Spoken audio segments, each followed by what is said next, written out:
పిల్లలు పుడతారు, మీరు చూస్తారుగా. ఎన్నో నెలమ్మా? 7 నెల. ఎక్కడి ఇక్కడే ఉన్నాడా? పెళ్ళయిన తర్వాత ఇంప్రూవ్మెంట్ బాగానే ఉన్నట్టుగా ఉంది. అయ్యా, కానీ పెళ్లికి తీసుకున్న అప్పుకు మాత్రం అసలు లేదు, వడ్డీ లేదు. అయ్యా ఎంతకాలం ఎలాగో ఓచుకున్నారు, ఇంకో 4-5 నెలలు ఓచుకుంటే నీకు మనవడు మనవరాలు పుట్టిన తర్వాత నా మొహం మీద ఉచ్చబోయిస్తారు. అయ్యా, అయిన వాళ్ళు చుట్టాలు అందరూ వచ్చారు. వాళ్ళు ఎదురుకుంటా ఏమైనా జరిగితే మా కుటుంబం పరువు పోతుందయ్యా. రా బాబు మరిదిరా. అయ్యా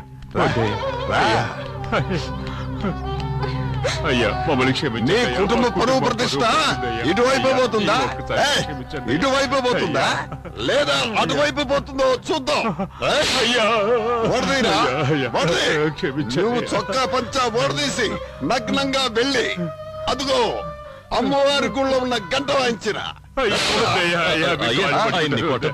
ఆయన చేసిన బాకీ నేను 2 నెలలు తీరుస్తాను. అల్లుడు, నేను చేసిన పాపానికి నేనే శిక్ష అనుభవిస్తాను. అల్లుడు, నన్ను సెంటిమెంట్ తో కొట్టాలనుకుంటున్నారా?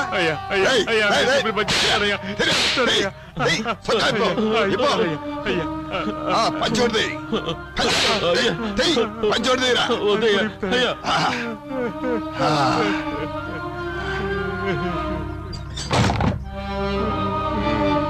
ఇది బాగానే ఉంది. ఎందుకురా ఏడుస్తావు? పోరా పోరా, సిగ్గులేదు, పోరా, పరిగెత్తు. బాగా గట్టిగా చప్పట్లు కొట్టండి.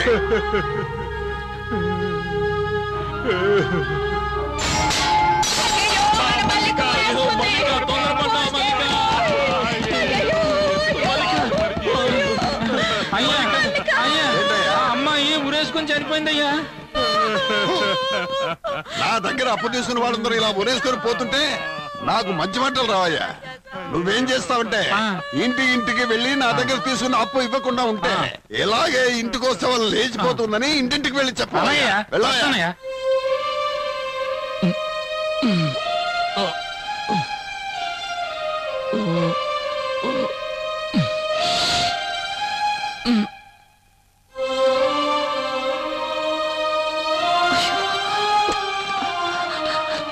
ఏంటయ్యా మీరు? ఈ పరిస్థితుల్లో ఆయనకి ఆ అమ్మాయి ఆత్మహత్య గురించి తెలియకూడదని దాచిపెడితే మీరు చెప్పేశారేంటి?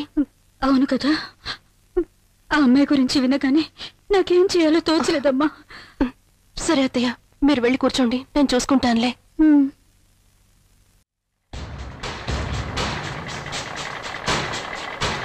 అయ్యలారా, అమ్మలారా, ఈ ఏరియా ప్రజలందరికీ ఒక ముఖ్యమైన విన్నపం. ఇంత 13వ వీడు బాగా చూసుకోండి. ఇప్పుడు మేళరింది పిడుకొస్తుంది. అందరూ ఒకసారి పెరుసా చప్పట్లు కొట్టండి.